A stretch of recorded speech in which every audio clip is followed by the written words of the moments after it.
When you imagine a medieval village at dusk, the first thing that comes to mind might be the sudden quiet after the day's labor. There were no glowing street lamps, no hum of electricity, and no noise of late-night traffic. Instead, the transition from day to night was marked by firelight fading into the dark. To live in a medieval world was to live with the rhythm of the sun and the seasons, and sleep was shaped more by these natural cycles than by any clock. For most medieval Europeans, sleep did not come in a single long stretch as it does for many of us today. Instead, it often arrived in two distinct phases, what historians call the first sleep and the second sleep. This pattern, sometimes called biphasic sleep, was not just a curiosity but a deeply rooted part of daily existence. The first sleep usually began a few hours after dusk and lasted until midnight or so. After this came a period of wakefulness, sometimes lasting an hour or two, before people would settle down for a second sleep that carried them through until dawn. To understand this rhythm, you have to picture how evenings unfolded without artificial light. As the sun slipped below the horizon, people gathered around hearths or candles, their activities gradually winding down. Farmers might spend the last hour of daylight tending to animals, bringing them into barns, or repairing tools. Women might spin wool or patch clothes by firelight. Children dozed earlier, lulled by the crackle of the hearth. But before long, darkness became overwhelming. Few people wanted to waste expensive tallow candles or rush oil lamps. The world grew still, and so the first sleep began. This first sleep was heavy and restorative. Medical texts from the period, as well as later observations in early modern Europe, describe it as the dead sleep, when the body was most at rest. It was thought to be the time when digestion was strongest, when dreams were thickest, and when healing of the body occurred most naturally. People went to bed early not only because of darkness but also because labor demanded it. A farmer rising with the cock's crow at dawn needed those early hours of deep rest. But then, sometime around midnight, something interesting happened. People woke. Not everyone at once, and not always completely, but often enough that it was considered normal. This middle-of-the-night wakefulness is described in court records, diaries, and even sermons. Medieval medical writers acknowledged it as part of the body's natural rhythm. In French, the first sleep was called le premier somme. In English, people spoke casually of their first and second sleeps, as if everyone knew what that meant. The interval between these sleeps was not wasted. Some people used it to pray. Monks structured their liturgies around it, and lay people sometimes imitated them by whispering psalms or reciting memorized prayers. Others used the time for more practical matters. Couples often found it a convenient time for intimacy. Some rose to check on animals, add fuel to the fire, or even visit neighbors if the moon was bright. Doctors of the time suggested that this waking interval was the most natural time for conception, a detail that appears in several medieval medical guides. There were also dangers. The stillness of midnight was not always safe. Thieves and night wanderers moved under cover of darkness. Wolves or dogs sometimes prowled the outskirts of villages. To step outside between first and second sleep required trust in the silence of the night, or at least a good reason. The second sleep, when it came, was lighter and closer to morning. This was when dreams often became more vivid and memorable. In many folk traditions, dreams from the second sleep were considered more truthful, since the body was closer to waking and the mind clearer. Farmers might dream of weather and try to interpret omens for the next day's labor. Women might dream of loved ones far away. Children woke refreshed, sometimes recalling fanciful stories from the tail end of their sleep. Why did people divide their nights in this way? The answer lies partly in biology and partly in culture. Without artificial light, human bodies follow a different circadian rhythm. Studies in the 20th century, when people were isolated from artificial light, found that many naturally slipped into a two-sleep pattern. The medieval world simply lived within that natural rhythm, shaping their nights accordingly. But culture reinforced it. Prayer books, medical manuals, and even folklore all assumed this was how nights unfolded. Consider the winter months in Northern Europe. Nights stretched long, sometimes 15 or 16 hours. To sleep through all of that would have been difficult. Instead, people divided it into manageable portions, punctuated with waking. In summer, when nights were shorter, the pattern was less pronounced, but still known. It was not just peasants but also nobility who lived this way. Wealthy households, with their larger beds and warmer rooms, still followed the rhythm of first and second sleep. The language of two sleeps appears in legal records as well. Witnesses giving testimony in court sometimes noted that events happened after the first sleep or before the second sleep, as though these were as natural as saying, in the morning or in the evening. It reminds us that for centuries, the very way people measured time at night was tied to this division of sleep. This two-sleep system shaped not only rest but also imagination. Folklore from the period is filled with references to midnight encounters, visions, and supernatural happenings. If you think of ghost stories told by firelight, many of them centered on that in-between space when the house was quiet and people lay awake in the darkness. The hours between sleeps became a threshold, a time neither fully night nor fully day, when prayers mingled with fears and dreams. Yet this ordinary pattern also hints at resilience. Without electricity, without alarm clocks, medieval people adapted to the rhythms of their environment in ways that seem strange to us but made perfect sense to them. They did not fight against wakefulness in the night, they used it, shaped it, and wove it into their lives. In a sense, the medieval night was longer and richer than ours, not because people slept more but because they lived more fully in the hours between. And so you might picture it, a timber-framed cottage, its thatch roof covered with frost. Inside, a family sleeps on straw mattresses. Around midnight, one or two stir, perhaps stepping outside into the crisp air. The stars are sharp, the moon bright. The silence is deep enough that even distant footsteps might carry. After tending the fire or whispering a prayer, they return to bed, slipping back into the second sleep. By dawn, they wake again, rested and ready for labor. To them, nothing about this was unusual.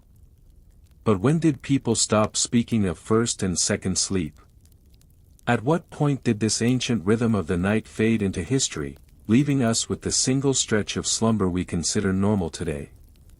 If you imagine yourself waking in the middle of a medieval night, it is not the restless insomnia of the modern world that greets you. There is no glowing clock on the wall, no guilt about not sleeping through, and no hum of appliances filling the silence. Instead, the house is dim, the fire has died down to embers, and you find yourself in a period of wakefulness that everyone around you considers normal. What people did in those hours tells us a great deal about medieval life, because the space between first and second sleep was a flexible and meaningful time. The evidence for this comes from scattered but consistent sources: court records, diaries, letters, sermons, medical advice, and even literature. Together, they paint a picture of a society that built part of its life into the heart of the night. For many, this period was not wasted, it was a time to pray, to work quietly, or to tend to the intimate needs of the household. Religion saturated medieval life, and so it is no surprise that the hours after first sleep often belonged to prayer.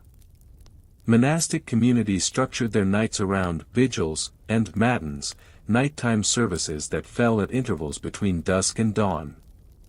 Lay people sometimes imitated this rhythm in their own modest ways.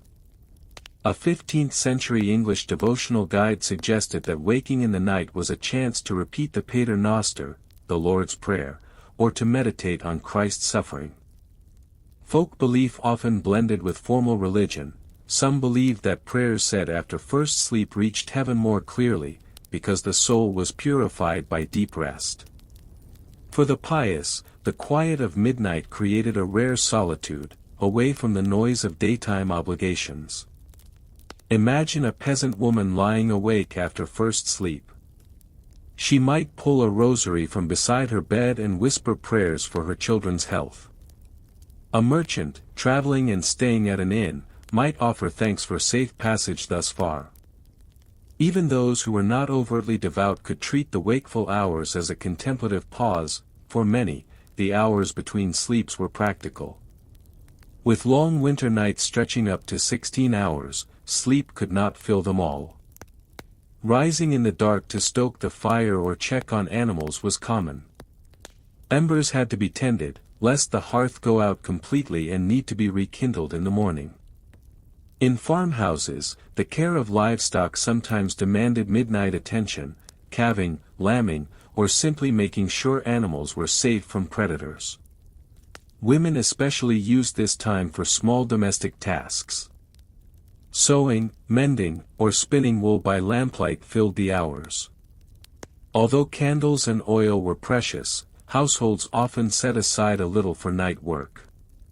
A late medieval account book from a London household records the use of night candles specifically for such purposes.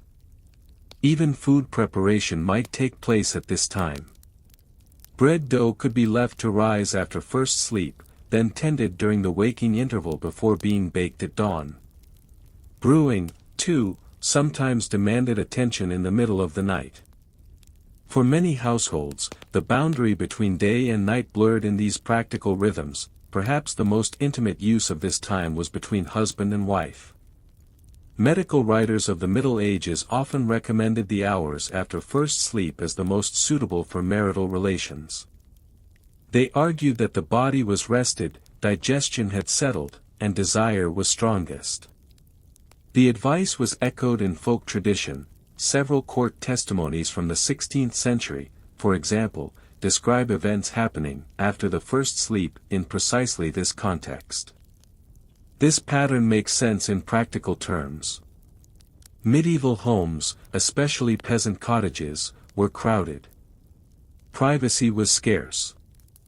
The hours between sleeps, when others were dozing lightly or still, created a rare space for couples to draw closer. At the same time, children who woke in the night were often comforted during this interval. Mothers might nurse infants or soothe restless little ones before resettling them for second sleep. In this way, the wakeful hours became part of the natural rhythm of family life. That it might surprise you, but not everyone spent the waking period alone or quietly. In some communities, especially in towns or during summer months, neighbors visited each other during this time. The bright moon or the simple familiarity of the custom allowed people to slip across lanes for conversation. Accounts of travelers mention hearing voices from nearby cottages in the small hours of the night. A French farmer's diary from the early 17th century describes neighbors gathering, after their first sleep, to share drinks or exchange news before returning home for the second.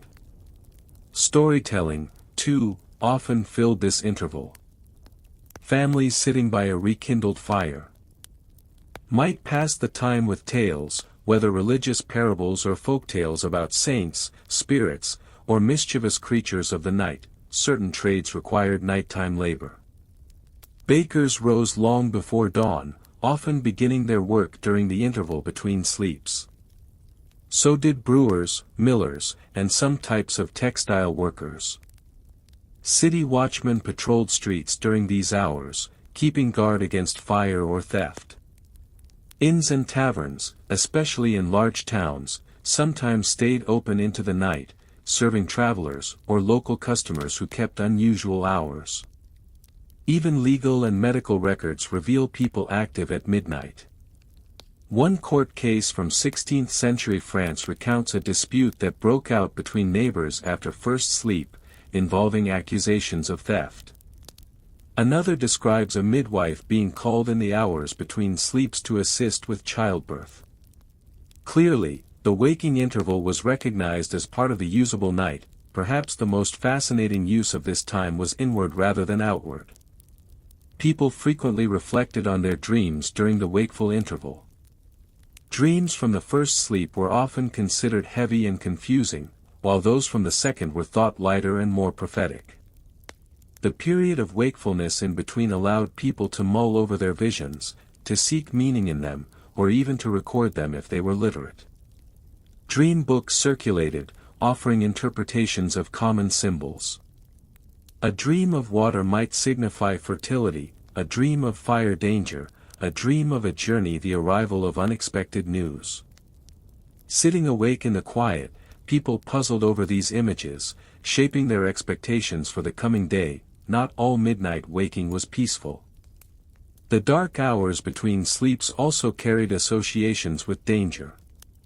Folk belief warned of wandering spirits, witches, and demons most active at this time. Church sermons sometimes reminded parishioners that the devil prowled in the hours after first sleep, seeking souls at their weakest. For some, this added a note of unease to their midnight wakefulness. Strange noises outside, the howling of dogs, or the creak of timbers in a house could stir the imagination. Yet even this fear reinforced the normality of being awake. People were not terrified to find themselves stirring in the dark, but they were alert to the mysteries the night held. What is striking about all of this is how ordinary it was. The hours between first and second sleep were not considered lost or unusual, they were simply part of the fabric of daily life. Just as the modern world accepts the existence of coffee breaks, commutes, or late-night television, the medieval world assumed a natural pause in the night, a pause they filled with quiet activity, prayer, and reflection. But this raises another question.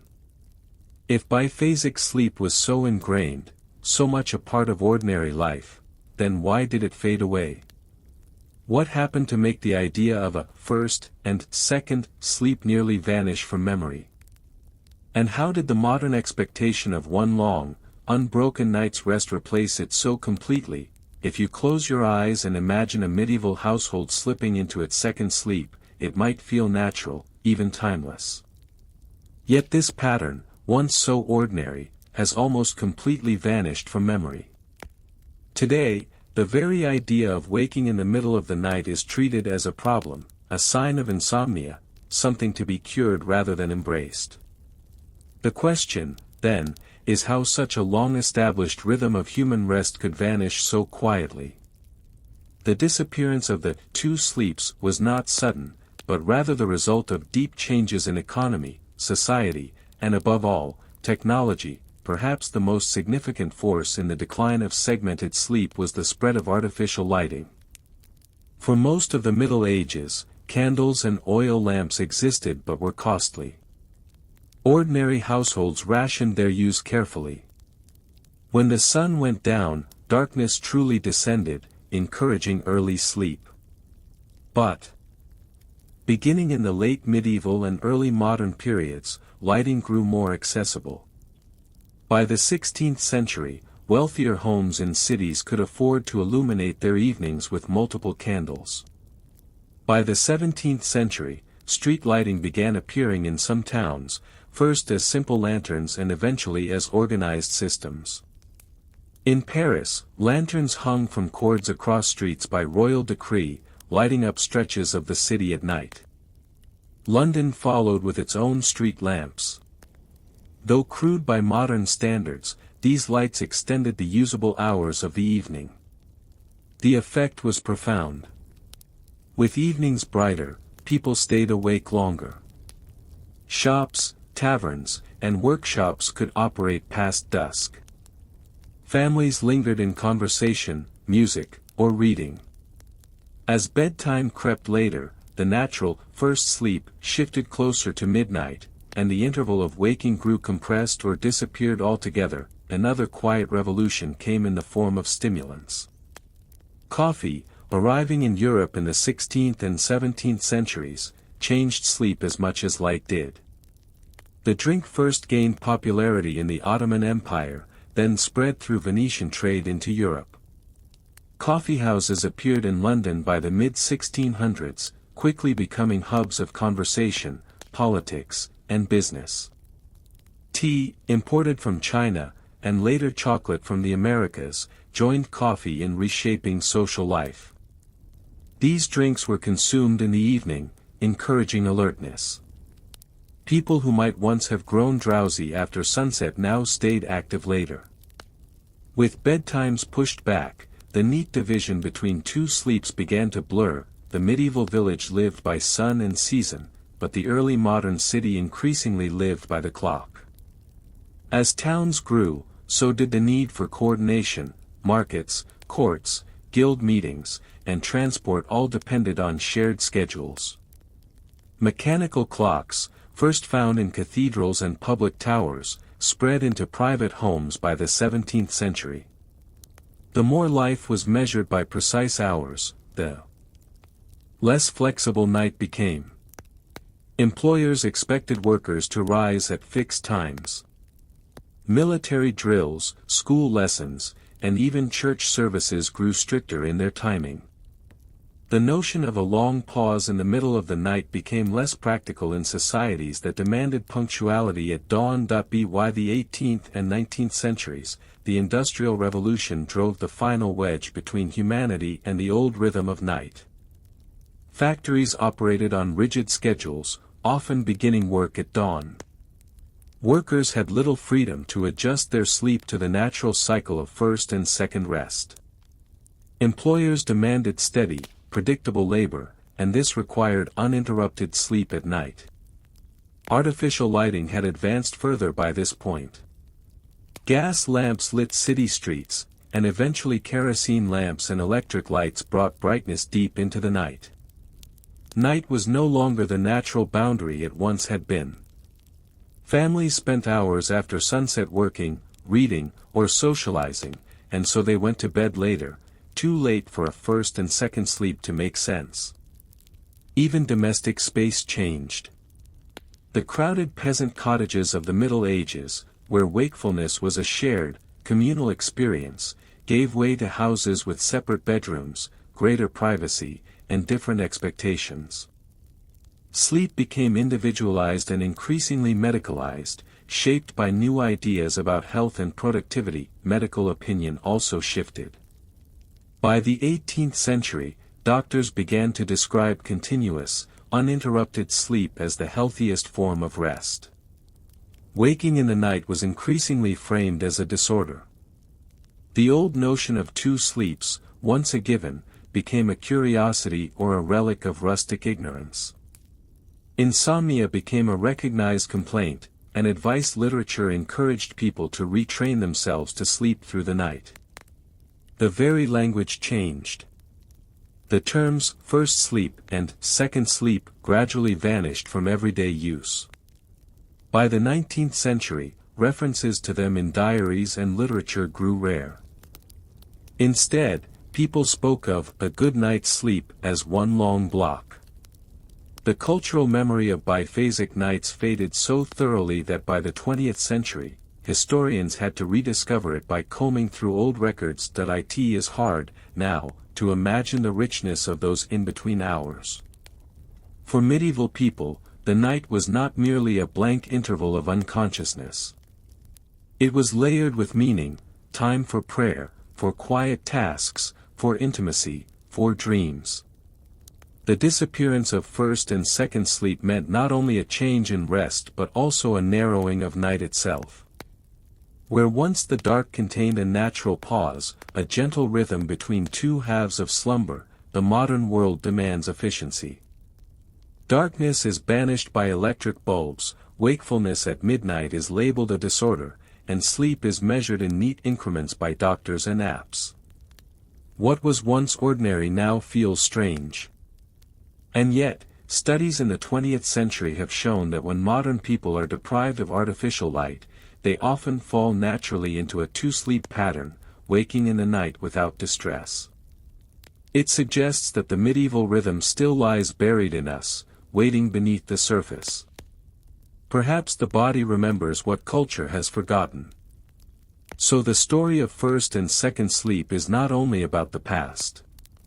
It is also about us, about how much our lives have been shaped by light, by work, and by time itself.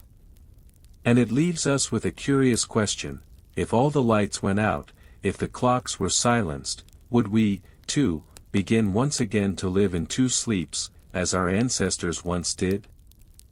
Instead, people spoke of a good night's sleep as one long block. The cultural memory of biphasic nights faded so thoroughly that by the 20th century, historians had to rediscover it by combing through old records. It is hard, now, to imagine the richness of those in-between hours. For medieval people, the night was not merely a blank interval of unconsciousness. It was layered with meaning, time for prayer, for quiet tasks, for intimacy, for dreams. The disappearance of first and second sleep meant not only a change in rest but also a narrowing of night itself. Where once the dark contained a natural pause, a gentle rhythm between two halves of slumber, the modern world demands efficiency. Darkness is banished by electric bulbs, wakefulness at midnight is labeled a disorder, and sleep is measured in neat increments by doctors and apps. What was once ordinary now feels strange. And yet, studies in the 20th century have shown that when modern people are deprived of artificial light, they often fall naturally into a two-sleep pattern, waking in the night without distress. It suggests that the medieval rhythm still lies buried in us, waiting beneath the surface. Perhaps the body remembers what culture has forgotten. So the story of first and second sleep is not only about the past. It is also about us, about how much our lives have been shaped by light, by work, and by time itself. And it leaves us with a curious question: if all the lights went out, if the clocks were silenced, would we, too, begin once again to live in two sleeps, as our ancestors once did? If you lived in a medieval monastery, your nights would not have been your own. Sleep, like eating, working, or praying, was carefully measured, scheduled, and governed by rules that were centuries old. In these communities, night was not a blank space to be filled with rest, but a sacred battlefield where monks struggled against drowsiness, against temptation, and against their own human frailty. The heart of this discipline was the system of canonical hours, fixed times of prayer that punctuated both day and night. Among these, the most demanding for sleep was the night office, also called nocturnes or matins. This service usually took place in the deep of night, often beginning around midnight or slightly after, depending on the order and the season. To rise for prayer at such an hour was not simply inconvenient. It was meant to be difficult, to cut against the natural rhythm of the body, so that the soul might be sharpened. Most Western monasteries followed the rule of Saint Benedict, written in the 6th century but adopted widely in later centuries.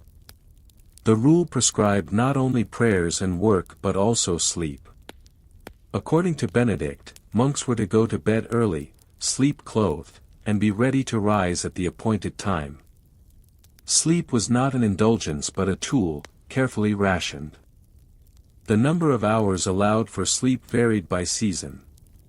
In summer, when days were long, monks often slept less, because daylight demanded more labor. In winter, they were granted a little more time. Yet even in the darkest months, they were expected to rise in the middle of the night. To resist sleep, to shake off sloth, was a spiritual exercise as real as fasting. Imagine the sound of the bell. In the stillness of midnight, it echoes through stone corridors, summoning the brothers. They rise from their pallets, pull on cloaks against the cold, and shuffle silently toward the church. There, by candlelight or the faint glow of oil lamps, they begin to chant psalms. The air is heavy with Incense, the sound of their voices both weary and steady. In these hours, when the world outside sleeps, they imagine themselves joining the angels in eternal praise, but the reality of monastic nights was often less lofty. Drowsiness haunted the services. Monastic records, written with some embarrassment, mention monks nodding off during chants. Medieval satirical poems joke about brothers falling asleep in choir, their snores mingling with the psalms. The rule itself acknowledges the temptation. Saint Benedict warned against sloth, urging monks to be vigilant even in the dark hours. Strategies to combat sleepiness varied. Some monks stood during prayers to keep themselves awake. Others splashed their faces with cold water. In certain communities, the lighting was deliberately minimal, both to save resources and to test the endurance of the brothers. In winter, the cold alone was often enough to drive away slumber. Yet there was also compassion. If a monk was genuinely ill or elderly, allowances could be made. Monastic life was strict, but it was not entirely unbending. Still, the expectation was clear: to rise at night, to break sleep for prayer, was part of the path to holiness. Why place such emphasis on praying in the middle of the night? For medieval Christians, the night carried symbolic weight. Darkness was the time of the devil's prowling, of temptation and sin. To fill the night with prayer was to push back against that darkness, to claim the hours for God. The psalms chosen for nocturnes often spoke of watchfulness. At midnight I rise to give you thanks, as Psalm 119 declared. The night office also linked monks to a larger cosmic order. They believed angels praised God unceasingly, day and night. By rising at midnight, monks joined that eternal song, bridging earth and heaven. Their prayer was not just for themselves but for the entire world. In their minds, while lay people slept, they kept vigil on behalf of humanity. The cycle of sleep in monastic life was thus fragmented and unusual. Monks typically went to bed early, rose at midnight for nocturnes, returned to their cells afterward for a brief rest, and then rose again for the dawn service known as lauds. In effect, they lived in a world of interrupted nights, where rest was woven around prayer. This routine could be exhausting, but it also created a deep sense of order. Every hour had its place. Time was not measured by personal convenience but by the bell. Over months and years, monks adjusted to this rhythm, shaping their bodies and minds to the discipline of broken sleep. Yet this discipline also had broader effects. Visitors to monasteries sometimes marveled at the strictness of the night prayers. Lay people who lived near monasteries might hear the chants drifting over the fields at midnight, a reminder of devotion in the dark. In some regions, churches outside the cloister even imitated the monastic hours, inviting parishioners to join in special vigils. In this way, monastic sleep patterns influenced society beyond the cloister walls. The expectation of nighttime prayer seeped into culture, reminding people that sleep was not absolute, that the night could be divided, filled, and sanctified. For lay households, the practice of waking after first sleep may have echoed or been reinforced by the example of the monks. Both rhythms, one natural, one disciplined, converged to create a medieval night that was far from silent. But if rising at midnight to chant was so demanding, how did monks truly live through it? What toll did it take on their health, their work, their sense of community? And what did it mean, on a personal level, to surrender the comfort of uninterrupted sleep for the rigors of spiritual duty? When you think of a medieval monk, you might picture a man in a rough woolen robe, bent over a book or chanting in a chapel. What you might not picture is how much his life revolved around sleep, or, more precisely, the denial of it. For the medieval monk, sleep was not only rest but also a test, a part of the spiritual journey. To understand the sacred routine of monastic life, you must picture how a monk moved through the hours of the night and day, caught in a rhythm that was both exhausting and deeply meaningful. The day in a Benedictine monastery was divided by the divine office, 8 periods of prayer that structured every 24 hours. These were matins, or nocturnes, in the middle of the night, lauds at dawn, prime in early morning, terce mid-morning, sext at noon, none in mid-afternoon, vespers in the evening, and compline before bed. Sleep was squeezed into the gaps left by this relentless schedule. In practical terms, monks often went to bed after compline, which was held shortly after dusk. In winter, this might mean retiring around 7 or 8 p.m. They would sleep for 3 or 4 hours, then be roused by the bell for matins around midnight. After matins and lauds, sometimes lasting 2 or 3 hours, they returned to their dormitory for a second stretch of sleep until prime at dawn. This rhythm of broken rest shaped their bodies into a cycle of discipline: sleep, prayer, work, prayer, and so on. Monastic sleep took place not in private rooms but in shared dormitories. Rows of simple wooden beds or pallets lined a long hall, often unheated and cold. Monks were required to sleep clothed, partly for modesty, partly for readiness. They wore their habits or at least tunics, with hoods that doubled as head coverings in winter. Shoes and belts might be kept at hand for a quick rise when the bell rang. The dormitory itself was a place of silence. Talking was forbidden. A single candle might burn dimly, just enough to allow movement when the bell sounded. In some monasteries, a senior monk slept near the door, ensuring obedience to the schedule. Privacy was non-existent, each brother slept beside others, sharing warmth in winter and enduring the discomfort of snoring or restlessness in the still of night.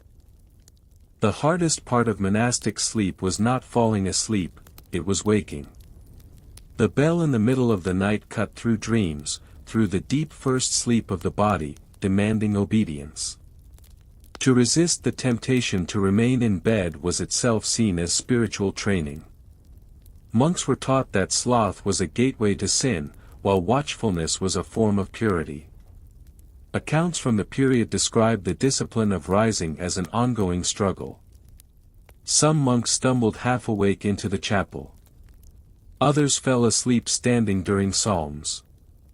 Satirical poems poke fun at drowsy brothers who swayed or snored during service. Yet the discipline was relentless. Night after night, year after year, monks rose in the dark, answering the bell. Once in the church, the rhythm of matins shaped their wakefulness.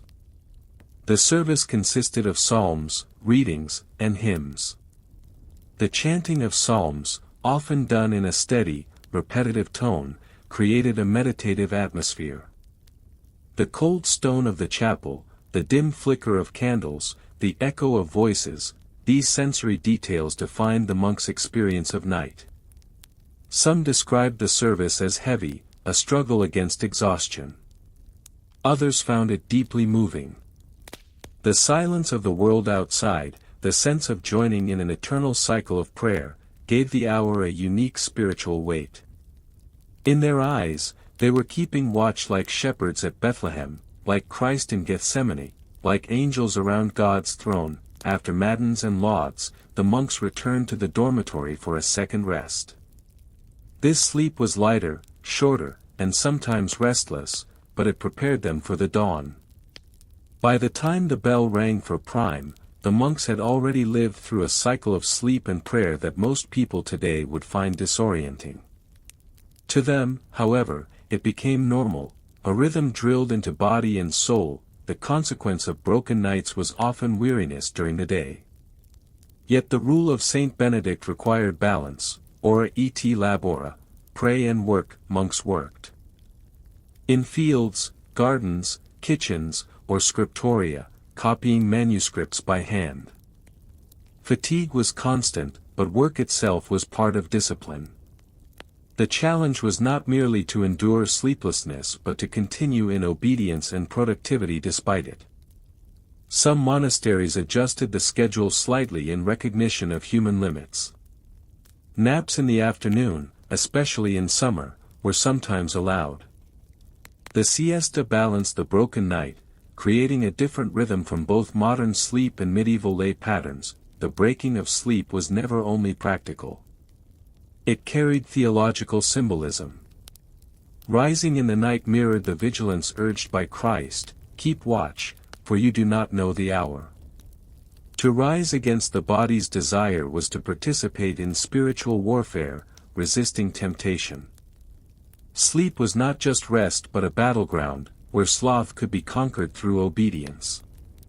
Some monks wrote of their nights as struggles. Others recorded mystical experiences, visions during nocturnal prayer, insights gained in the stillness. The line between weariness and transcendence was thin. For many, it was precisely in their exhaustion that they felt closest to God, their weakness becoming a reminder of dependence on divine strength. Shared hardship also forged community. To rise together, bleary-eyed and shivering, was a bond. Each monk knew that the others shared the same fatigue, the same discipline, the same chants echoing in the darkness.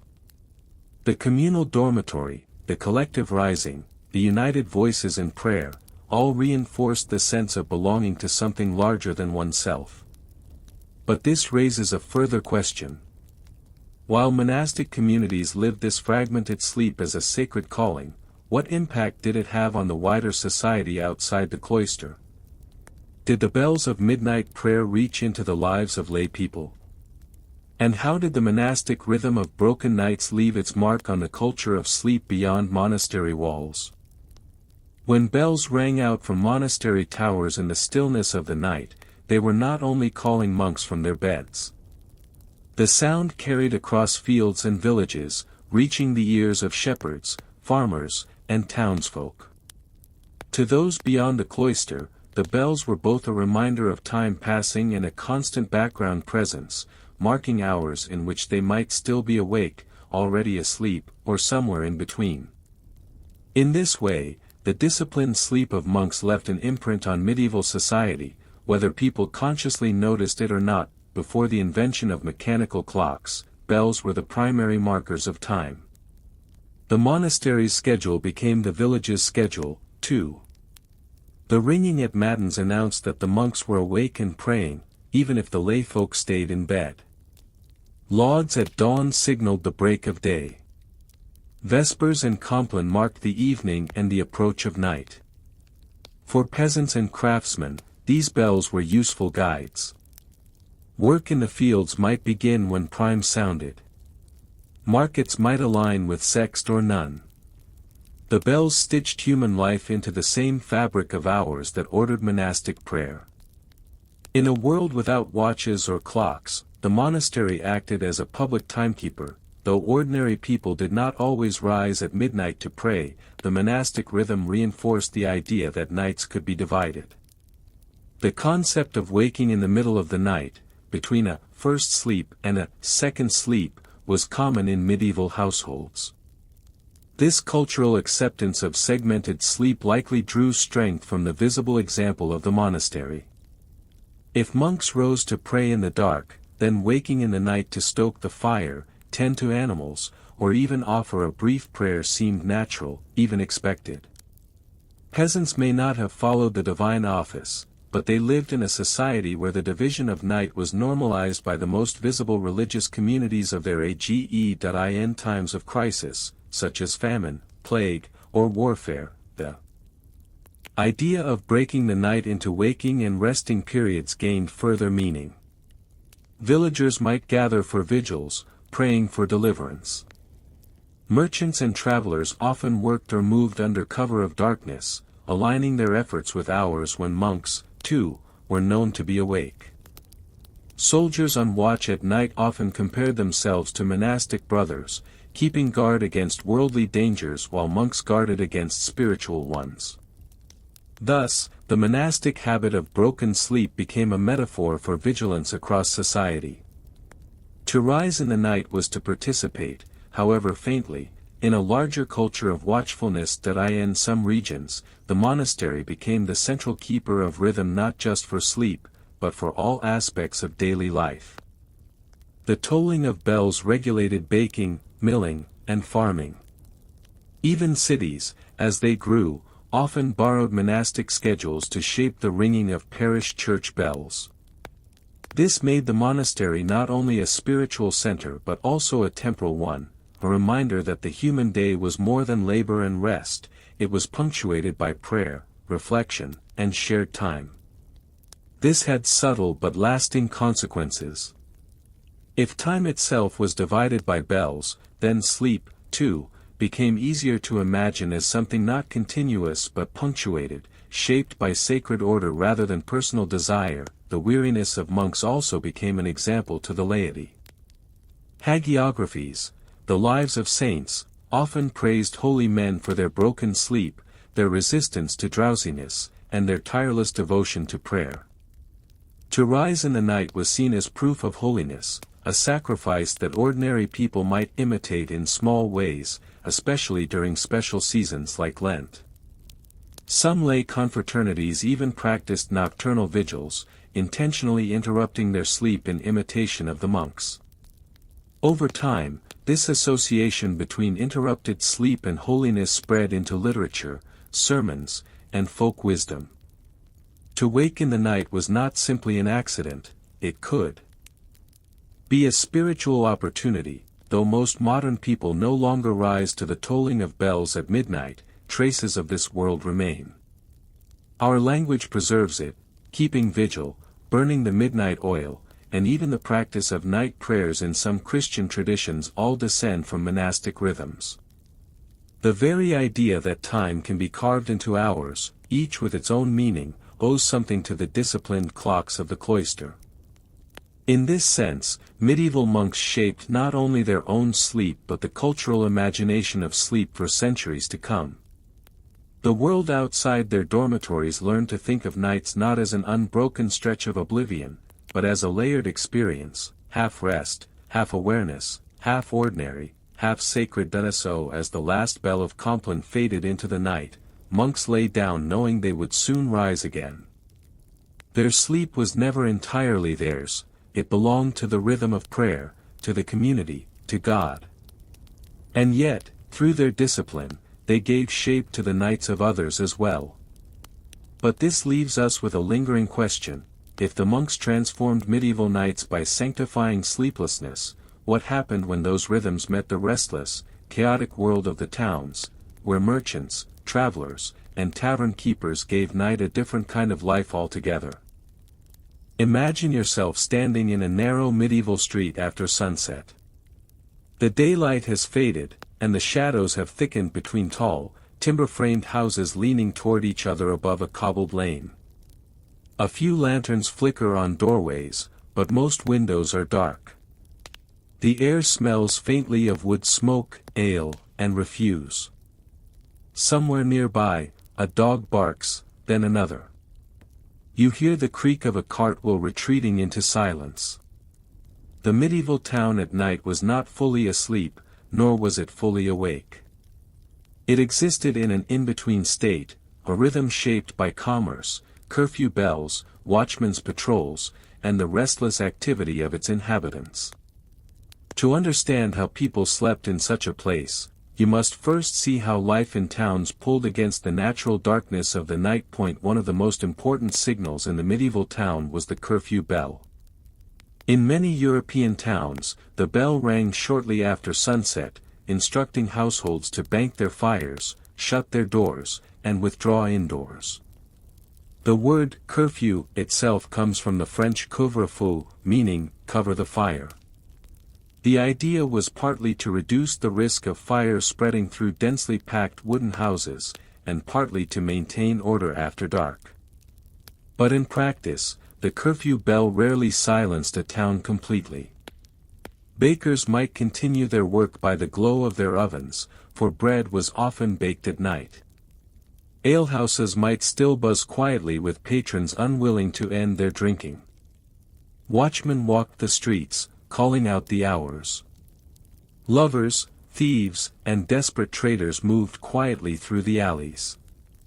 The curfew was more of a suggestion than a reality. Inside the houses, sleep itself was shaped by crowding.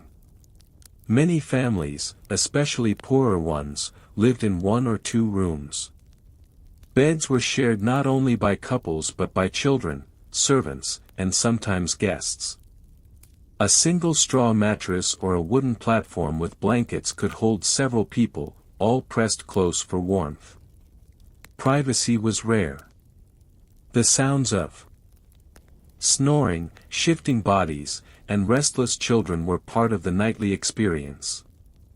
In wealthier households, there might be separate chambers and finer bedding, with feather mattresses and woolen covers. Even so, servants often slept on pallets in the same rooms as their masters, or in adjoining spaces where they could be summoned quickly. The medieval town was not a place where sleep was solitary, it was crowded, communal, and full of interruptions. Towns were noisy places even after dark. Dogs barked constantly. Chickens might stir at strange hours. Neighbors quarreled through thin walls.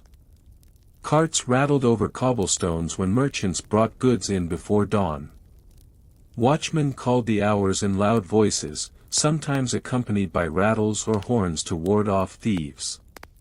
The combination of animal life, human voices, and echoing streets meant that even in supposed silence, towns were rarely quiet.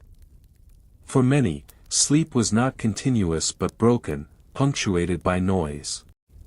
People woke to adjust bedding, tend to the fire, urinate in a chamber pot, or soothe a child. Some used these waking moments for small tasks, mending, prayers, even quiet conversation, before drifting into a second sleep. Underlying all of this was the question of safety. Towns could be dangerous at night. Fires were a constant risk in timbered neighborhoods. Thieves, drunkards, and brawlers lurked in alleyways. Traveling at night without a lantern was risky, and even with light, one risked stumbling into trouble. For this reason, towns employed watchmen or constables, who patrolled with staffs and torches. Still, fear was part of the nightly landscape.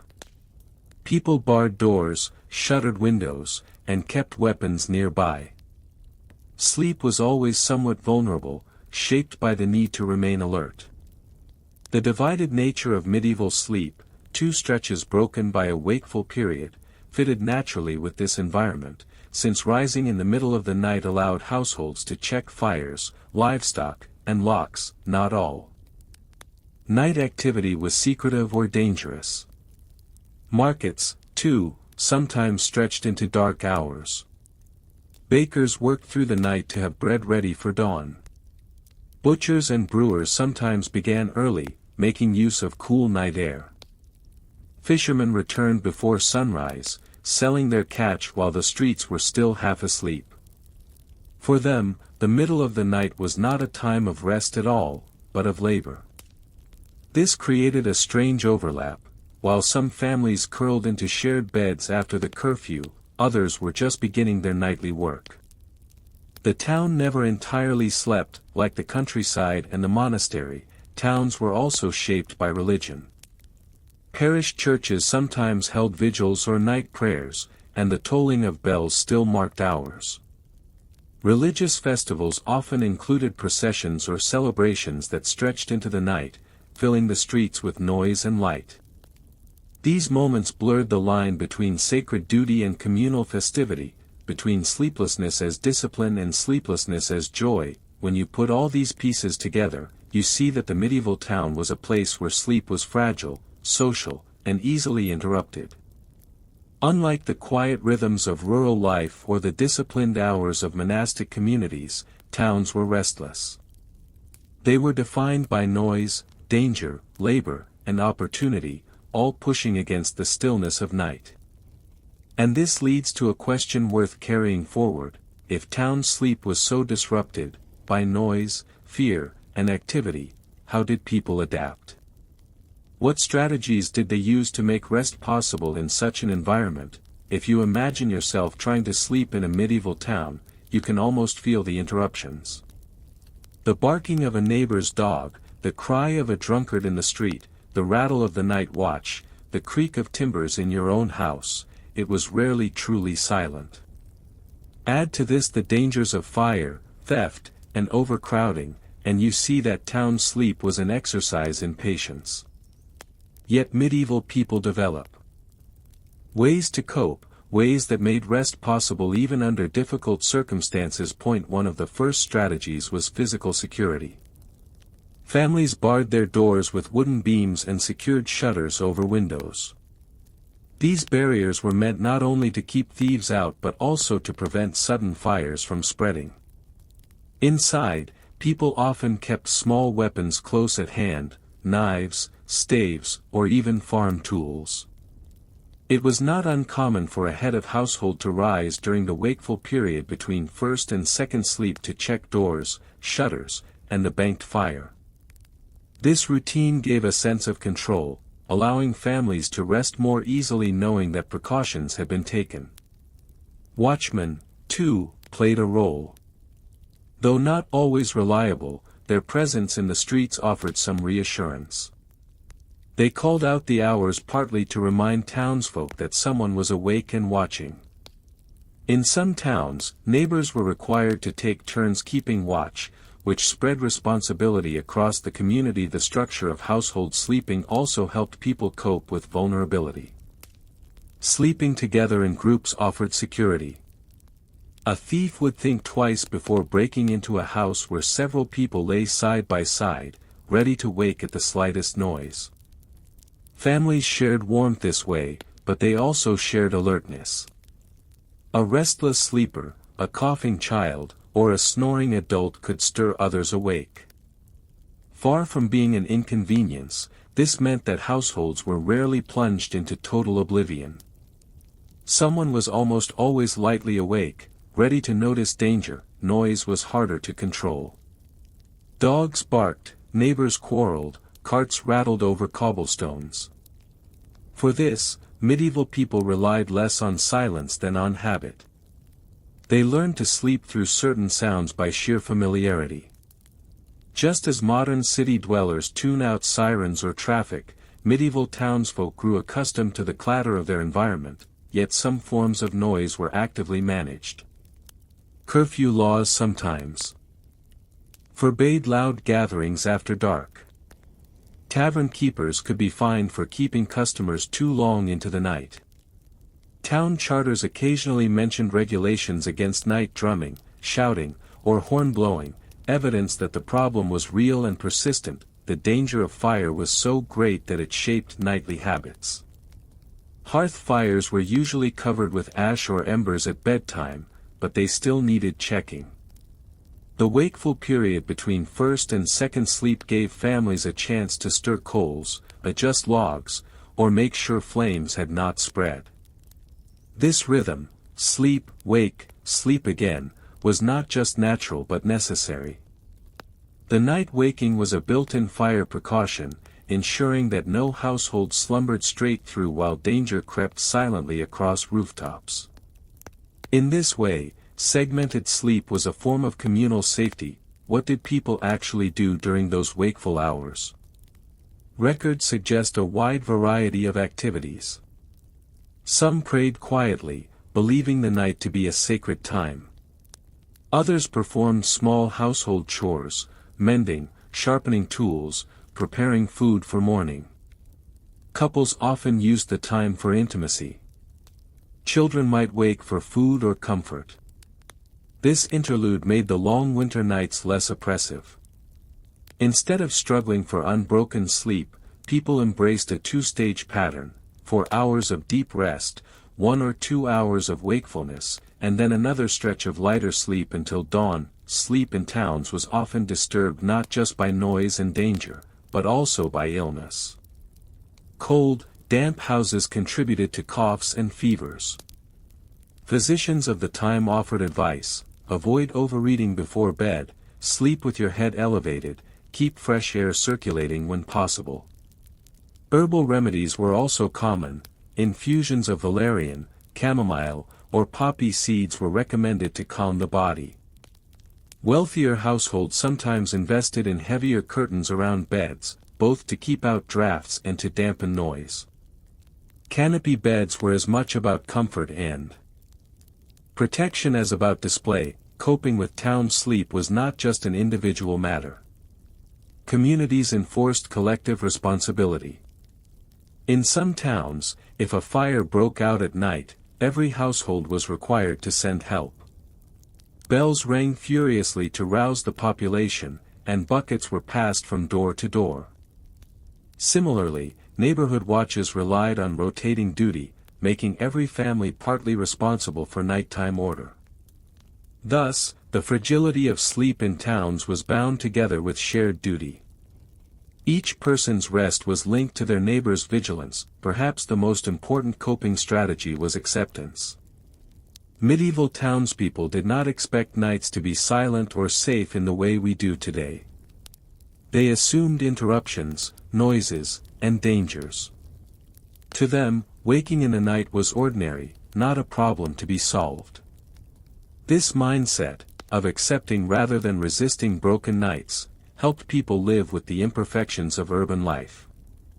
Sleep was something negotiated with circumstance, not demanded as a right. Taken together, these coping strategies, group sleeping, barred doors, nightly checks, wakeful routines, and community responsibility, allowed medieval townspeople to rest in a restless environment.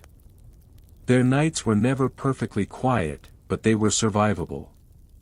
But this raises another question. While households learned to manage nightly interruptions, the town itself was changing.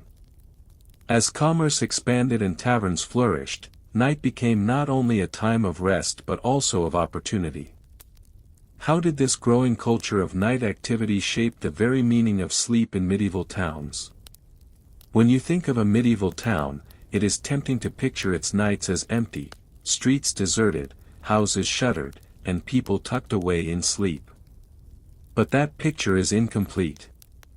As towns grew in wealth and population, night became increasingly active.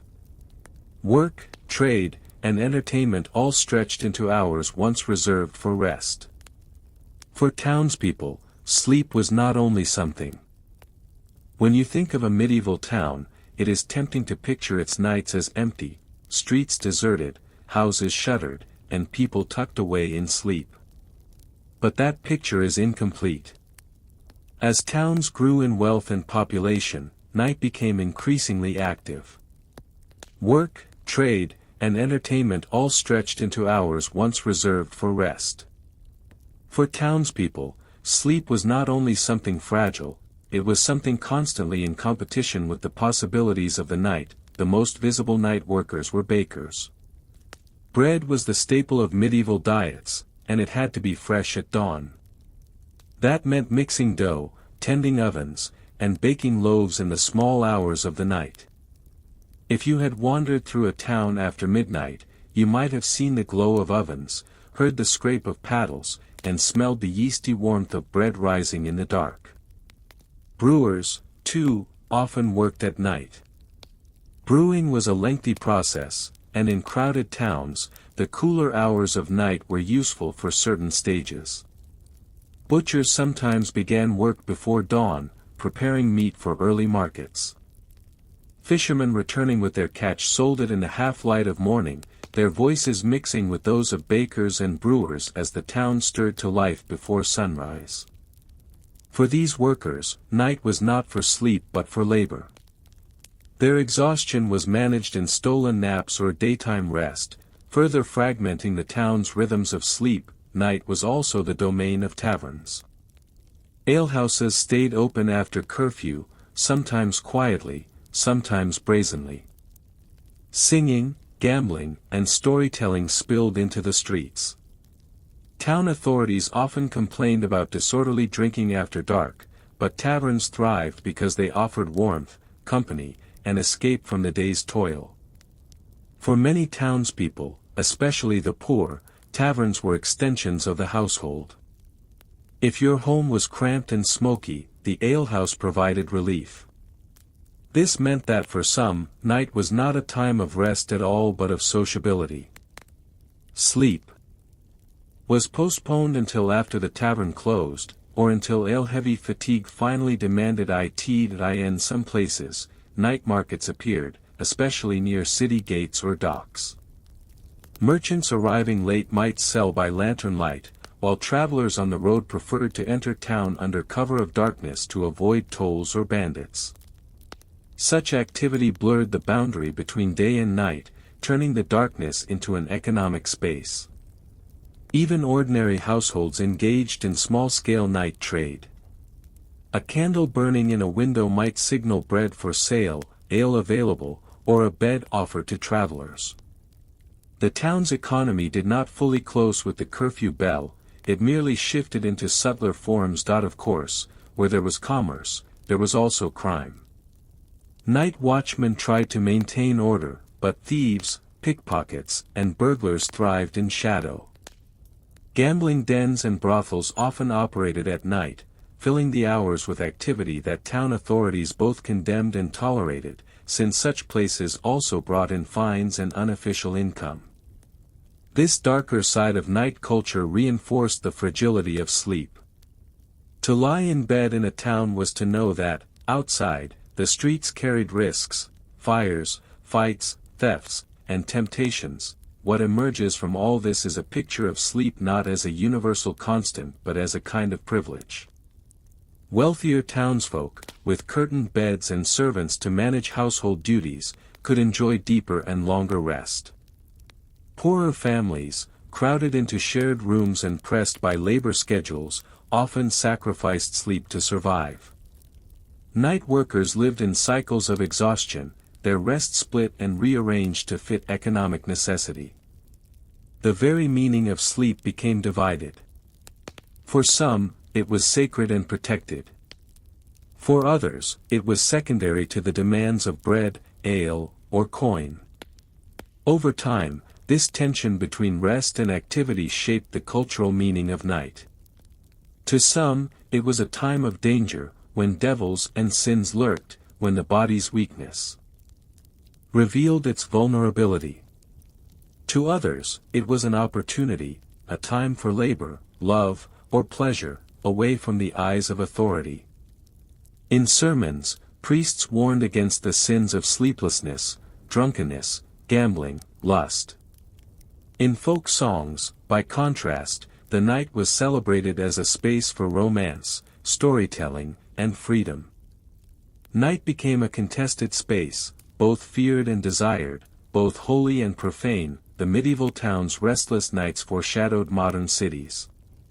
The balance between sleep and activity was already shifting toward the 24-hour rhythms we know today.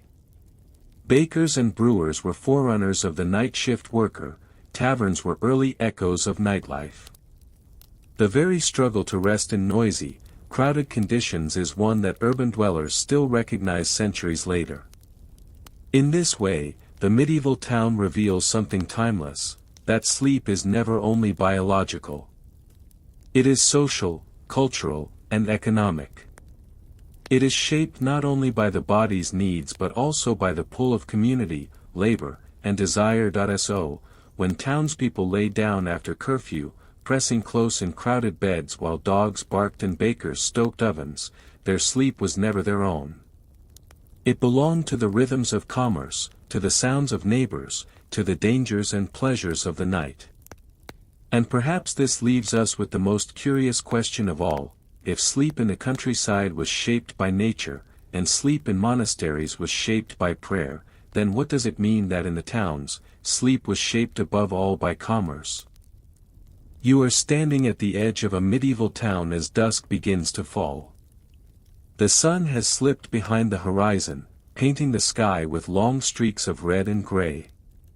Daylight, and the freedom it brings, is fading. Soon, the town will change. By the time the last tradesmen are pulling down the shutters on their market stalls, the sound of a bell begins to ring from the church tower. Its tone is not celebratory. It is not calling for prayer or warning of danger. Instead, it is a reminder, a signal that curfew has arrived. In Latin, curfew comes from covere fu, meaning, cover the fire. The phrase speaks to its purpose: every household is expected to snuff out or cover their hearth before sleep. The danger of fire in tightly packed timber houses is too great to ignore. A single ember left glowing can bring down half a street before dawn. And so, with the bell, townspeople rush to bank their flames and settle in for the night. But curfew is not only about fire. It is about control. Darkness was feared. It was thought to be a time when devils, thieves, and spirits roamed freely. Authorities, whether civic or royal, enforced curfew to keep order. Once the bell sounded, the town belonged to the watchman. The night watch was usually made up of men from the town itself, citizens called to service, sometimes volunteers, often reluctant participants. Others were hired specifically for this duty, their job being to patrol the streets with lanterns, staves, and sometimes dogs. Their task was to keep order, deter crime, and make sure no one wandered without cause. The streets after curfew were not entirely empty. Bakers, for instance, worked at night to prepare loaves for the morning market. Travelers caught arriving late sometimes pleaded with the guards to let them through the gates. And inns did not close entirely, weary merchants and pilgrims still sought shelter after dark. Yet all of these activities required explanation. The watchman had the right to question anyone they encountered, and suspicion often fell heavily on strangers. Consider what it meant to live under this rule. As a townsman, you could not simply step outside to enjoy a walk under the stars. To be caught wandering without a lantern or without purpose was to invite trouble. Some towns imposed fines. Others punished with a night in the stocks. In extreme cases, suspicion of ill intent could lead to harsher outcomes. This arrangement shaped the very rhythm of life. The curfew bell dictated when one's day was truly over. While peasants in the countryside might stay up by candle or hearth, chatting, spinning wool, or mending tools late into the evening, townsfolk were pressed to quiet. The narrow streets would fall still, the only sounds being the footsteps of watchmen or the occasional bark of a dog. Yet, curfew was not absolute. In certain towns, exceptions existed. Doctors might be called upon for emergencies. Midwives could be summoned at any hour. Priests and monks were permitted to move freely to perform rites. And taverns, though technically subject to curfew, often pushed against the rules, hiding late drinkers behind heavy shutters. Over time, the role of the night watch became not only practical but symbolic. Their patrols represented order in a world where law was fragile. Crime in the Middle Ages was often opportunistic: pickpockets in marketplaces, theft from unattended carts, quarrels turned violent in alehouses. Night amplified the risks. Without lamps and with streets rarely paved, it was easy for wrongdoers to slip into shadows. Watchmen acted as both deterrent and reassurance, though their reputation was mixed. Some were diligent. Others were notorious for dozing on duty, drinking, or even colluding with thieves. You might imagine yourself tucked into a medieval bed, a straw mattress, perhaps, with coarse linen sheets. The curfew bell has already tolled, and the streets outside are falling silent. You know that beyond your shuttered window, the watch is. You might imagine yourself tucked into a medieval bed, a straw mattress, perhaps, with coarse linen sheets. The curfew bell has already tolled, and the streets outside are falling silent. You know that beyond your shuttered window, the watch is walking slowly, staves tapping against the ground, checking doors and alleys. For you, it is a comfort to know they are there, keeping fire and crime at bay. Yet, there is also unease. What if they knock at your door? What if suspicion falls unjustly upon you? The night was never entirely safe, even for the innocent, and so, the curfew bell became a defining marker of medieval urban life. More than just a sound, it was a reminder of the fragility of the town, its wooden houses, its narrow streets, and its reliance on order to survive. With every toll, families covered their flames, fastened their shutters, and surrendered the night to the watch. But how did these curfews vary from place to place? And what did it mean for those whose work or survival demanded that they break the rules? That is the question we will follow next. The curfew bell was meant to bring silence, but silence was never absolute. Once the heavy sound of the bell faded into memory, the town was left in uneasy twilight, and there were always those who moved through it anyway. Even under the tightest curfew, some people had no choice but to labor after dark. Bakers are perhaps the most famous example. Bread was the foundation of the medieval diet, eaten daily by rich and poor alike. But it had to be fresh. For bread to be ready by morning, dough had to be kneaded, left to rise, and baked through the night. Bakeries glowed with the light of their ovens long after the curfew bell had rung, filling the quiet streets with the smell of baking loaves. Brewers also worked odd hours. Brewing beer was a long process that required careful timing. Fermentation might begin in the afternoon and need tending at night, sometimes in the small, airless rooms where vats and barrels lined the walls. Butchers too sometimes worked after dark. Markets expected fresh cuts early in the morning, which meant slaughter often happened at night, in yards that echoed with the sounds of animals and running water. There were also night soil collectors, those tasked with carrying away waste from privies and cesspits under cover of darkness. Theirs was an unglamorous but necessary job, one best done while most townsfolk slept, when smells and filth could be borne without too much notice. These workers were tolerated. Their presence on the streets did not invite suspicion, though they might still be stopped and questioned by the watch. Travelers arriving late often faced the worst of curfew restrictions. Many towns locked their gates at night, sealing themselves against danger. Anyone caught outside at that time risked being turned away, forced to sleep in fields or ditches, vulnerable to robbers or wolves. Those who did manage to slip into a town after curfew often struggled to find shelter. Inns sometimes kept a light burning, but others barred their doors. A stranger wandering the streets could quickly draw the attention of the watch, and suspicion was never far behind. In towns where crime was common, outsiders were often treated as guilty until proven otherwise. For a weary pilgrim or merchant, the curfew could feel less like a safety measure and more like a wall shutting them out. Despite restrictions, taverns and alehouses remained hubs of life after dark. Even though curfew laws demanded that shutters be closed and noise kept down, drinkers often lingered into the night, their voices low but insistent. In London, regulations against late-night drinking were written again and again across the centuries, which suggests they were often ignored.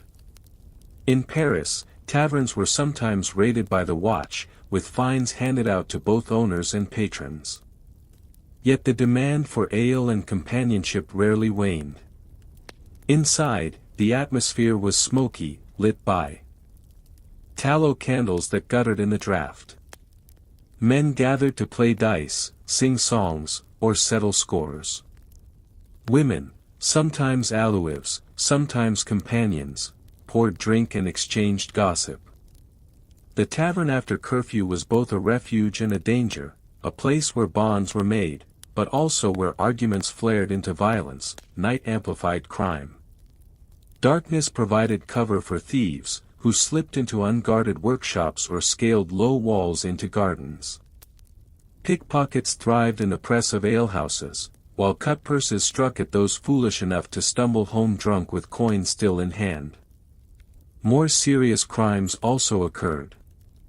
Records from medieval courts describe robberies, assaults, and even murders committed under the cover of night.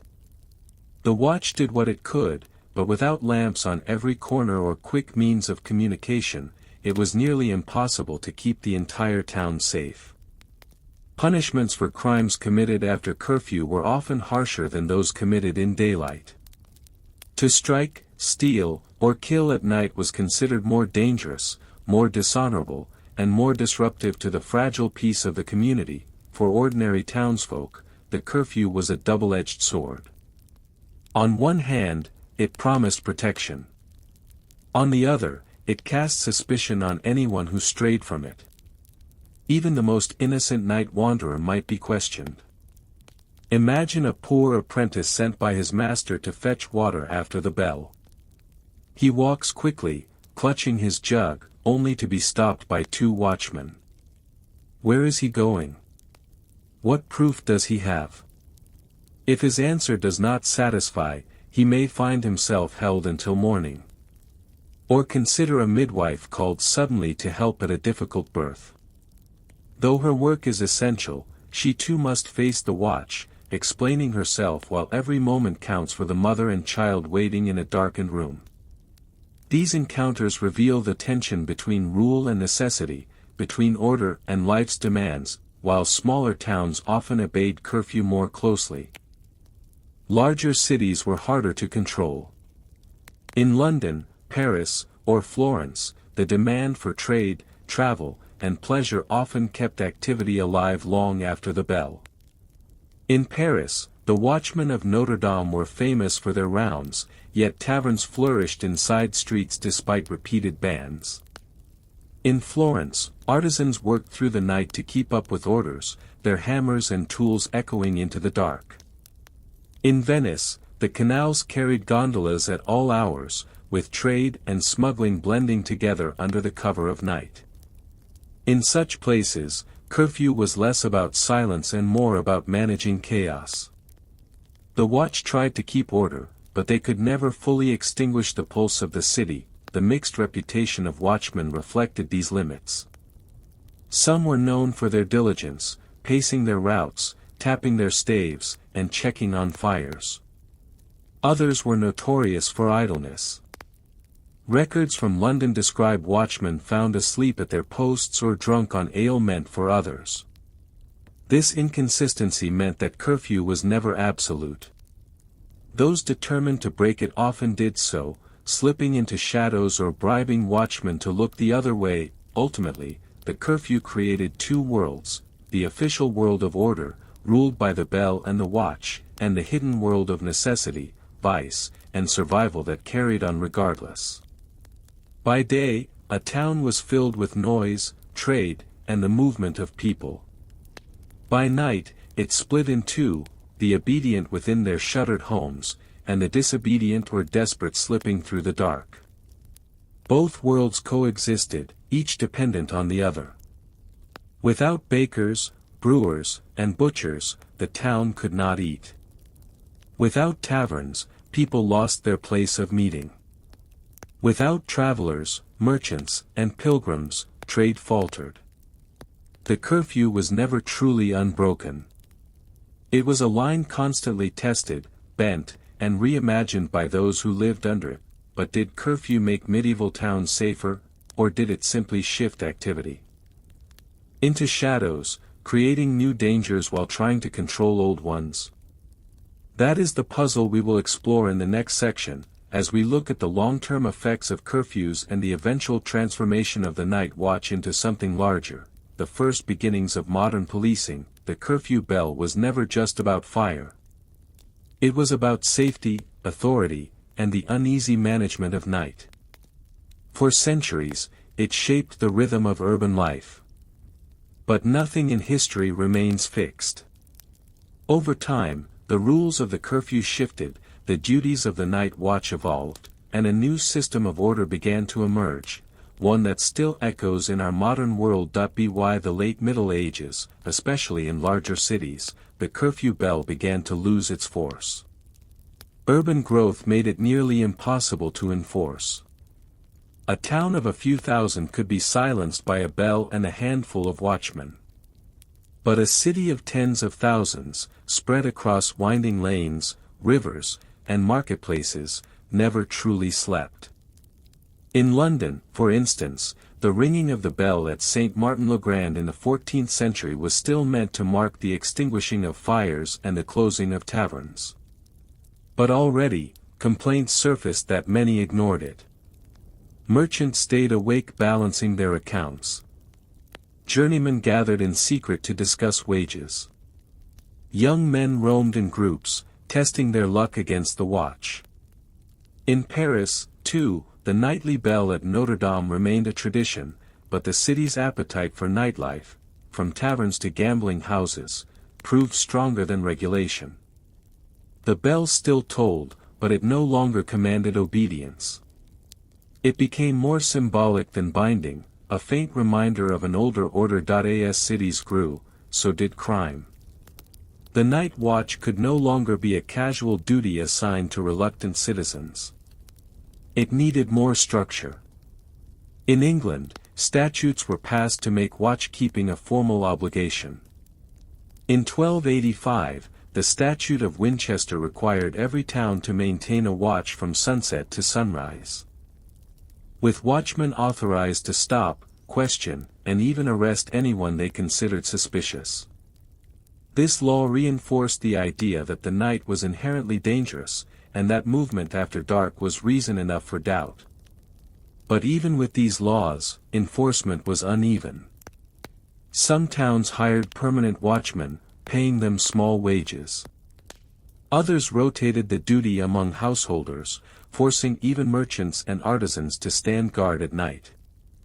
Wealthier citizens often paid fines to avoid service, leaving the burden to fall on the poor. The medieval curfew system reveals something striking. It was built not on trust, but on suspicion. To be outside at night was, in itself, an act that demanded justification. Innocence had to be proven, not assumed. This suspicion extended even to those who were allowed outside. Bakers could be accused of hoarding grain. Butchers might be suspected of cutting corners in their work. Strangers, unless vouched for, were nearly always viewed with fear. In this way, the curfew shaped the very psychology of urban life. Night was not neutral. It was charged with danger, and authority was defined by its ability to manage that danger. Over the centuries, the duties of the night watch evolved into something more permanent. By the 16th and 17th centuries, in many European cities, watchmen were employed year-round, sometimes in uniforms, often with weapons, and increasingly organized under town officials.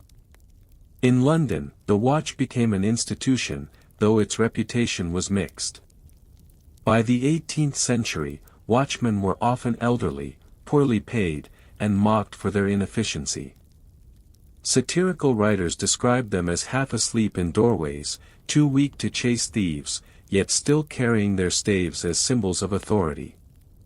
But the principle they represented, that the night required order, that streets must be patrolled, and that public safety was a communal duty, paved the way for the creation of professional police forces in the 19th century.